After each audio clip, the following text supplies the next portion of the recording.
everyone out there, how's it going? Welcome back to my channel. In today's video, I want to talk about 10 questions you can ask yourself before making a purchase. Not only because it's the holiday season or it was just Black Friday and all that crazy stuff, but really for any time of year, at any time, whether it's a bigger purchase or a smaller purchase, to help us to better come to the conclusion of whether or not something is a good idea for us to buy and have, or if it's maybe not that good of an idea. So whether you are looking for ways to be a little bit more mindful with your shopping habits, maybe you want to incorporate a little bit more minimalism into your life and kind of just simplify, or maybe you're wanting to save a little bit of money, then these questions can definitely kind of help you to get onto the right track with your spending habits, with the way that you buy things and how often you buy things. Even some of these can apply to even just decisions in general. So let's get started.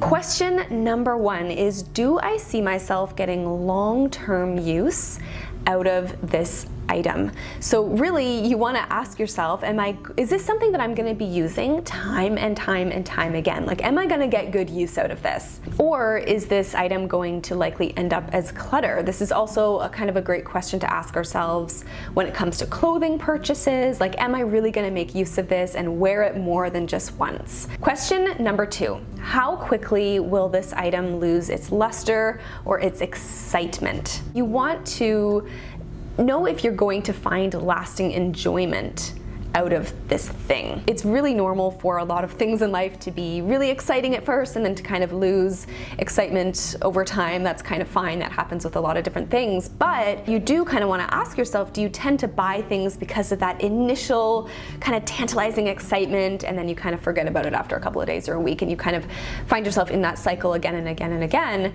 with buying certain things? Definitely something to keep in mind, because the truth is that a lot of times we do make those sort of impulse purchases based on how shiny and new it is, and it seems so exciting and fun and great or whatever it is, and then we get it, and after a while it's not that exciting anymore, and then we're on to the next thing. So ask yourself if this is something that you can see yourself actually liking and enjoying for months or even years to come. Question number three, am I fantasizing unrealistically about what my life will be like with this item? Now, I'm a very visual, kind of creative, imaginative person, so I have on more than one occasion found myself in this position where there's something that I want and I'm visualizing myself with it and I'm just imagining how my life will be. But sometimes what happens is we create these unrealistic expectations of what our life is going to be like with this thing. Sometimes we'll even, imagine ourselves living a certain way or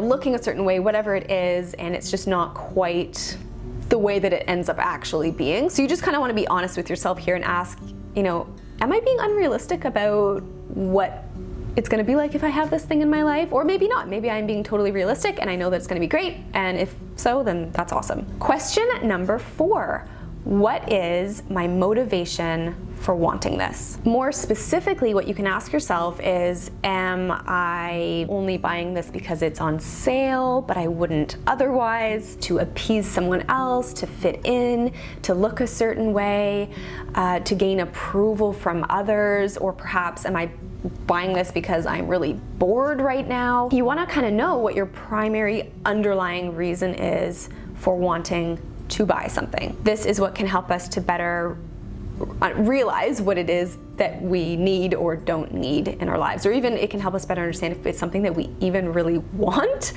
when we start to realize, like, oh, this is kind of why I'm after it right now, and maybe it's really not something that I need to have. Question number five, this is a really, really useful one, and I have asked myself this many times, and that is, what else could I do with the money that I would spend on this? Could you save your money? Could you spend it on, something else that might be more valuable to you? This is a great question for purchases of any size, really, but especially ones that might require ongoing expenses, such as like monthly subscriptions or items or things that require ongoing maintenance. So if you want to, you could even tally up what it's going to cost you either initially or over a couple of months or a year or a few years, depending on what the item is, and just then you have a better idea of whether it's going to be worth it to you or not. Because sometimes we do jump into things thinking this is great, this is wonderful, and then after the fact we realize like, oh, this has become a lot more expensive than we realized, and really I could have spent my money on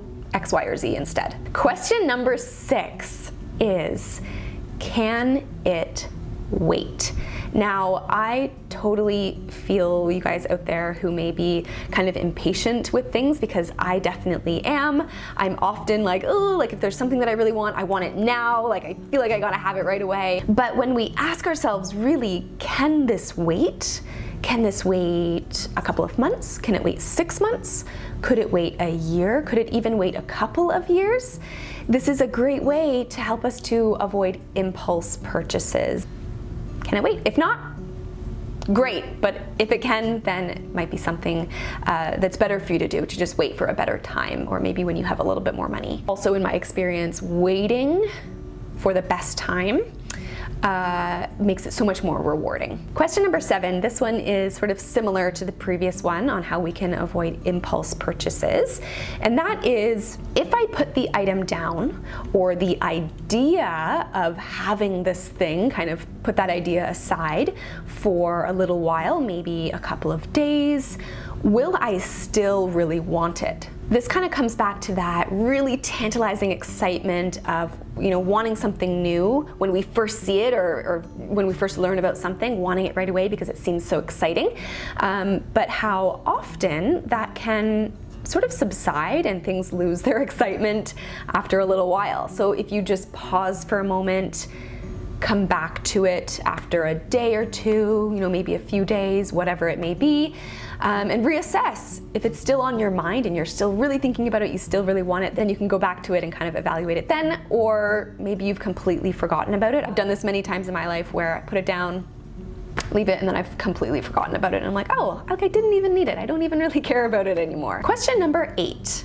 Can I use something that I already have? So really ask yourself if you have something similar that you could use in place of the thing that you are wanting to buy. It's so easy to end up with so many, duplicates or similar items hanging around our house or our closet. Maybe we have something that's not exactly the same, but really, really similar, where we don't actually have to spend the money on this thing. I find that this can be useful too if it's almost like a one-off purchase, like maybe you're doing like some kind of activity or craft, or I don't know. Even with clothing purchases too, often we have really similar pieces. Question number 9, can I do this, or can I make this myself? Sometimes a little bit of DIY is all you need. There are so many gadgets out there that try to do things for us, whether they're kitchen gadgets or other household gadgets, when really we can just do it ourselves. We can make it ourselves, we can maybe build it ourselves, we can just do it ourselves in general. I think that it's also a great way for us to become more handy and to make use of things a lot better. Question number 10, the final one here. This one is actually very, very important to me in my life, and that is, what is my gut telling me? So what you want to do here is to imagine yourself with this thing or this item that you want. Imagine that you now have it. You've spent the money on it. Imagine the pros and the cons of having it, and then ask yourself, do I feel a pull toward it? Like, do I feel like, yes, this feels really good, really exciting, I know that this is great for me? Or do I feel a little bit of hesitation about it? Like, do I feel like, maybe this isn't the right time, or maybe it's a little bit too much money, or maybe I'm gonna regret it? And even if you are kind of on the maybe, like, I don't know, maybe it'll be good, but maybe it won't. Sometimes, like, I usually take that as a sign that it's probably best to hold off and at least wait a little bit longer. Whether it's decisions, whether it's purchases that I've made, when I listen to what my gut is ultimately telling me, that always leads me in the right direction. This is getting real deep here. I know that if you're just buying like toothpick, then you don't have to like get really deep in thought here, but especially with larger purchases, you do want to just ask yourself, does this feel right or does this not feel right? And I promise you that's going to help you so much in the long run with ensuring that you make that decision or you make that purchase at the right time. time. So that is it for today's video. 10 questions to ask yourself before making a purchase or even other kinds of decisions, but big or small. I hope that you found this video helpful and you'll use a couple of these questions the next time that you are standing there going, I really want this thing, or I'm thinking about buying this thing. And really, I'm not here at all to tell you not to buy things, to not spend your money. It's up to you to kind of determine if something is good for you or not. If you have any other tips to share, whether it's questions that you like to ask yourself or other tips in the world of money saving or living a little bit simpler, leave them in the comment section below, and I'll see you all in my next video. Bye.